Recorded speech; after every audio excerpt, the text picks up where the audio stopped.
d'être là. Est-ce que vous allez bien? Est-ce que vous allez bien? Voilà, bon. Bienvenue à l'Agora partagée de l'usine extraordinaire. L'Agora partagée de l'usine extraordinaire, en fait, c'est la partie conférence de l'usine extraordinaire. Est-ce que vous avez visité l'usine extraordinaire tout à l'heure ou pas encore? Oui? Bon. Est-ce que vous avez tous déjeuné? Oui? Non? Ah, il y en a qui n'ont pas mangé au fond de la salle. Bon. Alors là, vous allez assister à une conférence de 15 minutes par Maxence Thévenin, Maxence qui est à côté de moi, qui travaille chez Stobli Robotics. Donc Maxence va vous parler robots. J'espère que ça va, je suis certain même que ça va vous passionner. Si on a le temps à la fin, on prendra quelques questions. C'est pas certain parce qu'on est juste. Et je cède la parole tout de suite à Maxence. Bonne conférence, merci.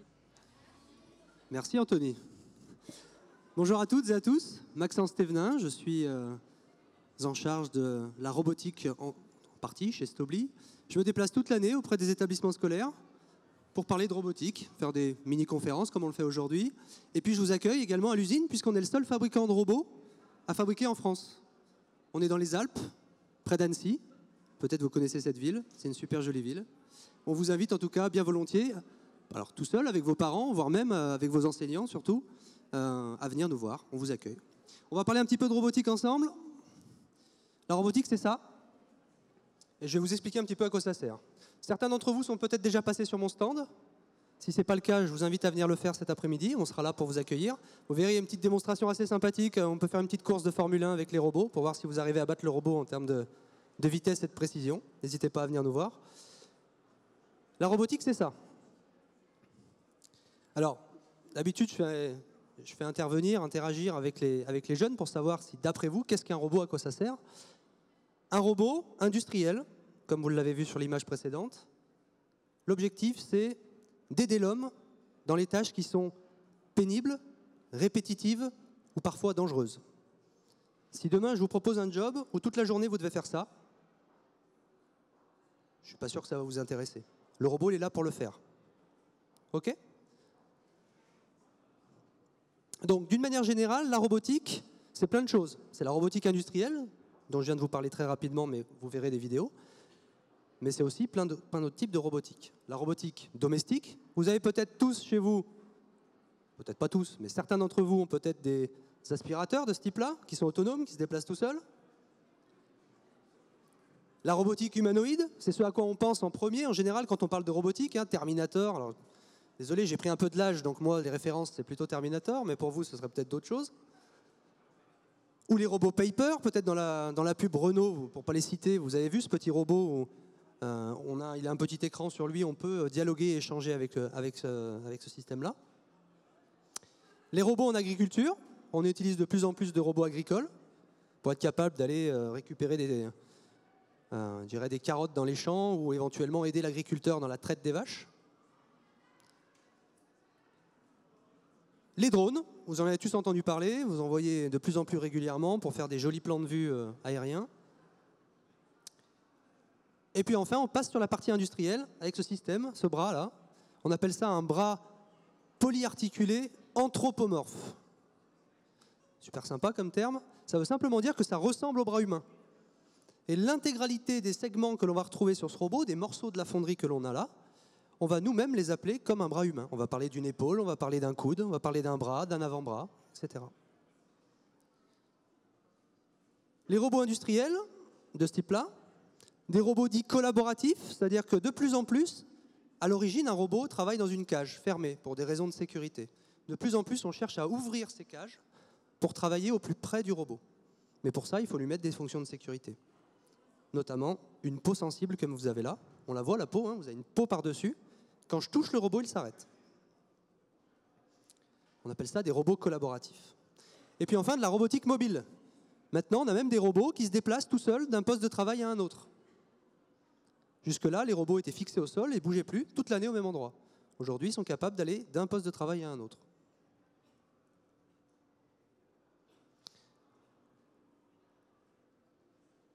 Dans le monde, on va passer assez vite sur les chiffres, c'est juste pour vous donner une image globale. Aujourd'hui, 5 pays font 3/4 des ventes. Les plus gros consommateurs de robots sont les Chinois. 150 000 robots par an. Puis le Japon, je vous fais réviser un peu vos drapeaux, puis les États-Unis, puis la Corée du Sud, et enfin l'Allemagne. Et on voit déjà l'écart qu'il y a entre l'Allemagne et les Chinois. Donc le marché actuel, c'est la Chine. En Europe, l'Allemagne est numéro 1, l'Italie numéro 2, et puis la France sur le podium.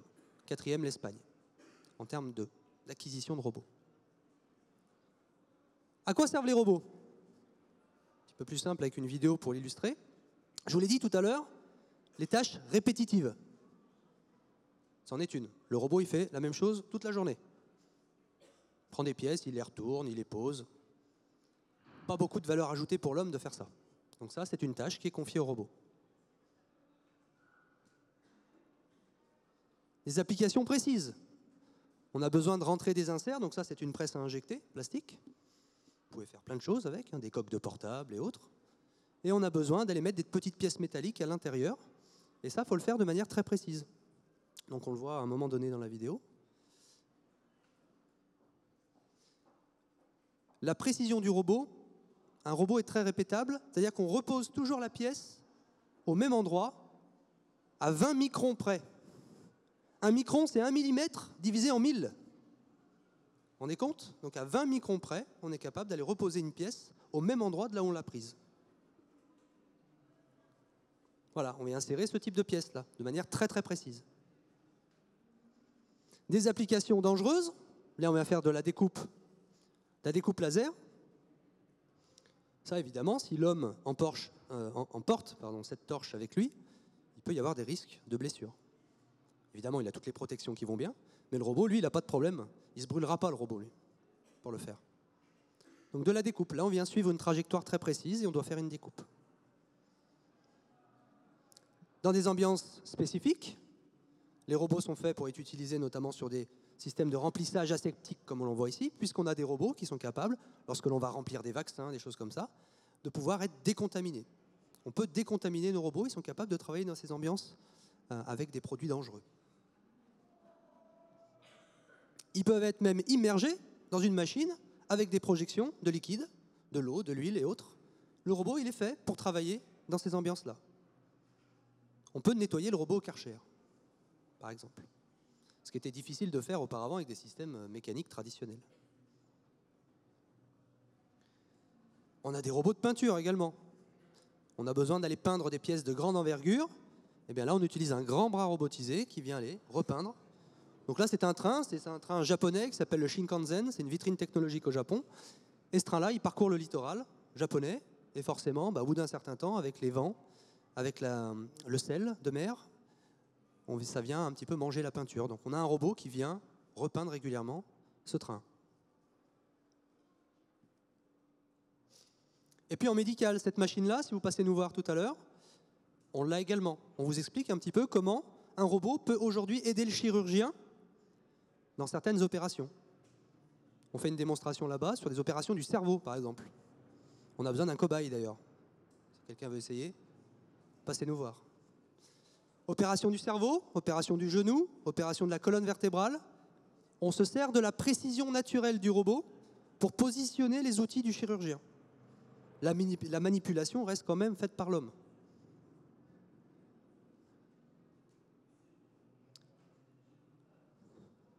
Et parfois, c'est un petit peu tout ça à la fois.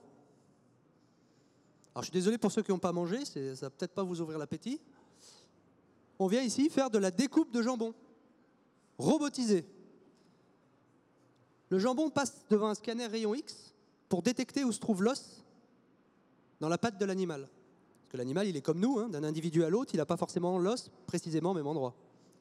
Une fois qu'on a détecté où se trouvait l'os, on envoie les coordonnées de points au robot, et le robot, il est équipé d'un couteau et il vient découper au plus près de l'os pour laisser le moins de viande possible accrochée sur l'os, pour sortir à la fin l'os d'un côté et la viande de l'autre. Donc là, c'est 500 jambons à l'heure qui tombent. Je n'avais pas conscience qu'on mangeait autant de jambon. On dessert tous les Leclerc de France. Mais la robotique, c'est aussi parfois des applications un peu plus fun, heureusement. Donc à gauche, on est capable de faire des shows. On fait danser les robots sur scène.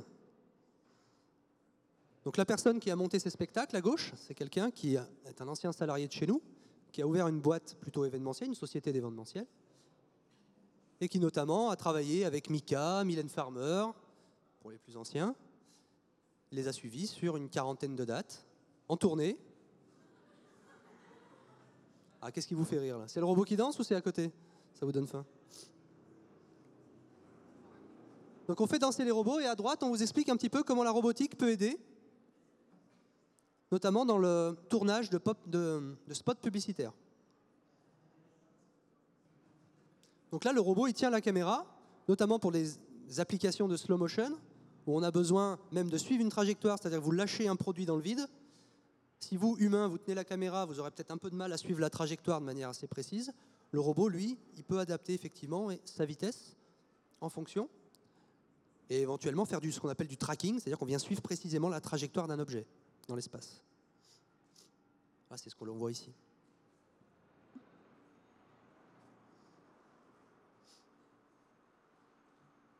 Je ne suis pas si mal en niveau temps. Je suis parfait, merci.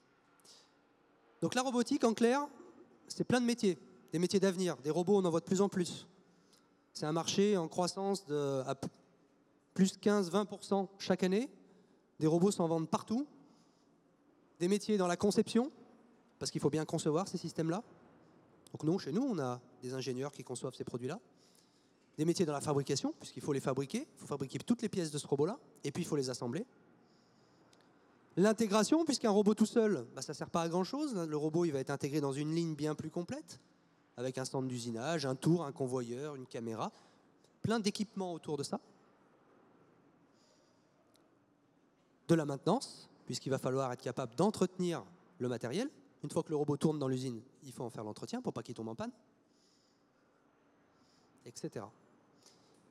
On propose également, bien sûr, nous, mais aussi, je dirais, toute l'industrie d'une manière générale, je parle pour la robotique, mais pour l'industrie en général, des offres de stage, d'alternance, il y a du job dans nos métiers.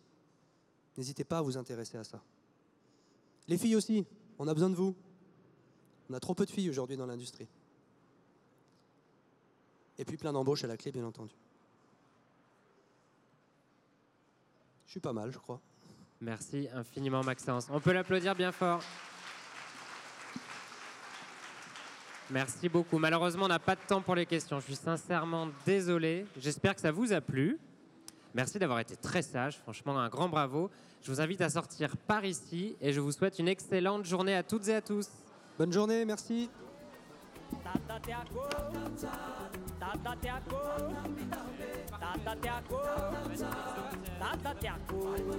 Génial.